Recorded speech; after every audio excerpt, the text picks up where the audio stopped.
Hi everyone! Did you know that April is National Gardening Month? We're actually going to use this to give us some inspiration for some of our activities this week. We are going to write about gardening, we're going to read lots of books about gardening, we're going to work in our garden, we're even going to plant some new seeds. We have lots of fun things to do. So I wanted to read you a book called Peek Inside the Garden. And you can use this as inspiration to write a poem about a garden. You can write a story about a garden. You can do a journal entry and just tell me what you've been doing in your garden. Did you plant something new? Is anything growing? Are you growing vegetables? Maybe you're using them to cook some dinner if you're growing some yummy green beans or something. So I'm going to read to you Peek Inside the Garden. A sunny garden hums, buzzes, creeps, and crawls with life. Can you see any animals peeking between the plants?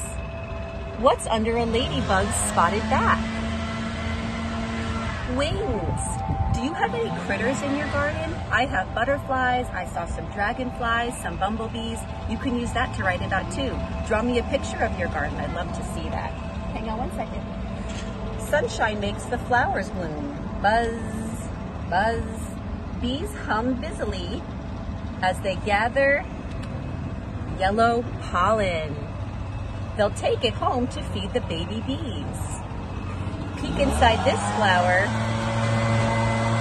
Sorry, our landscapers are here. Peek inside this flower to see who's landed there. A pretty butterfly.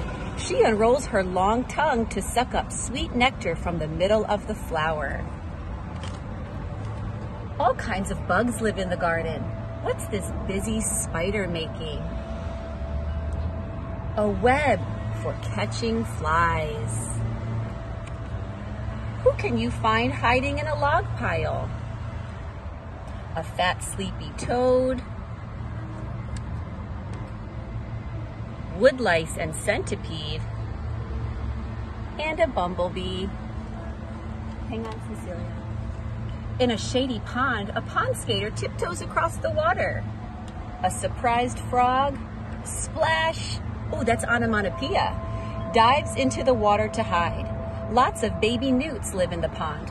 When they're bigger, they'll climb out of the water to explore. Kindergarten and elementary, you guys have learned about onomatopoeia with you. So in your writing, use some onomatopoeia. I'd love to see you guys using that in your writing. At the bottom of the garden, there's a compost heap. Compost helps plants to grow. In it, there are kitchen scraps, grass cuttings, and paper shreds. Wiggly worms munch through it all, mixing it up and making compost. You can actually start your own compost project too at home. That would be kind of cool. What's inside the shed?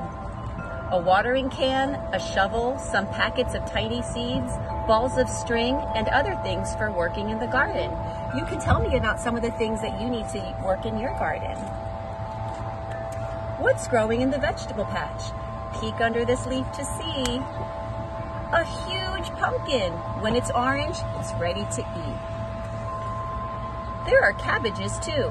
Who's making holes in their leaves? Munch, munch, munch. Who do you think is eating through this cabbage leaf? Let's see. Lots of little caterpillars. They love eating cabbage leaves.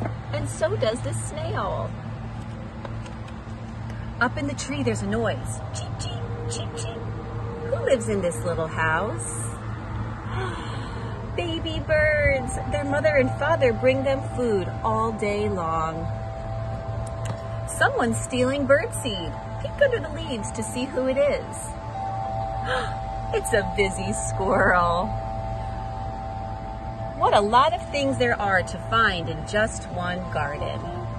I hope you liked the book, and I'd love for you to draw me a picture of your garden, write about what you've done in the garden. Maybe you're going to plant one this week. Get creative, and I'd love to see your work. Have a good day.